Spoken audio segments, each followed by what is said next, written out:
और आपको बता दें कि समीर जी ने चुनाव से पहले भी मोदी की जीत की घोषणा की थी।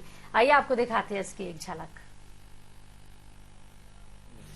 लोग कह रहे हैं नरेंद्र मोदी का नाम आ रहा है, नरेंद्र मोदी एक चेहरे के रूप में सामने आए हैं।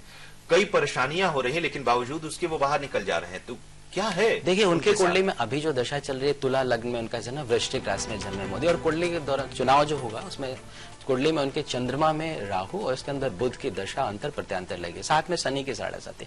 इनकी कुंडली में चंद्रमा से गज केसरी योग बना है, शंख योग बना है, नीच भंग राज योग बना है और कुंडली के छठे भाव में राहु जो है शत्रु हंता योग बनाता है। तो ऐसी स्थिति में जो व्यक्ति आता है उसके विपरीत परिस्थितियों में अच्छा परिणाम देना होता है। कुंडली में, इनकी कुंडली में बुध जो है स्वगृह 12वें भाव में विपरीत राजयोग में शामिल है, जिसका अभी समय चल रहा है। और इस समय जो उनके सितारे चल रहे हैं वो सर्वश्रेष्ठ परिणाम देने वाले हैं।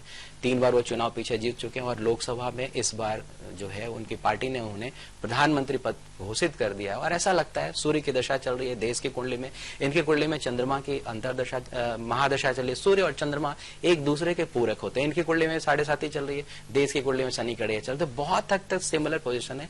ये दिखाई देता है कि ये निष्कर्ष यही कह सकते हैं हम लोग इस चुनाव में कि जितने भी लोग जो प्रधानमंत्री पद के भावी उम्मीदवार हैं उनकी कुंडली और इनकी कुंडली में सर्वश्रेष्ठ इनकी सितारे हैं और बेहतर होता दिखाई दे रहा है इस बार परिणाम। और भी जो लोग हैं जो संभावित हो सकते हैं, जितने लोग, मेरे पास तो सबकी कुंडली पड़ी हुई है, जो देश के प्रधानमंत्री के रूप में संभावित हो सकते हैं, जो लोग जैसे मुलायम सिंह यादव हैं, नीतीश कुमार जी हैं और उधर में वहां बीजू जनता दल से आते हैं नवीन पटनायक, ये लोग हैं, जयललिता है, सबकी कुंडलियों को अगर ध्यान दें तो उसमें सर्वश्रेष्ठ स्थिति में कंडीशन किसी पॉलिटिशियन का है तो वो नरेंद्र मोदी है। तो यह स्पष्ट रूप से दिखता है कि इस बार सरकार केंद्र में एनडीए की बनेगी, जिसको लीड करते दिखाई दे रहे भाजपा, और भाजपा के साथ साथ जो उनके लीडर है नरेंद्र मोदी इस बार देश में प्रधानमंत्री पद के हकदार हैं, ऐसा लग रहा है। और ग्रहों के सितारे जो दिखाई दे, आने वाले दिनों में भारत का भविष्य, जो भारत की भी कुंडली है, उज्जवल दिखाई दे रहा है।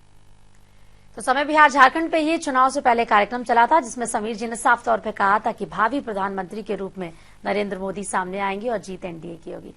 और आज भी हमारे कार्यक्रम में आपने चर्चा की, सरकार शपथ और समय को लेकर अपनी राय रखी। आपका बहुत बहुत शुक्रिया।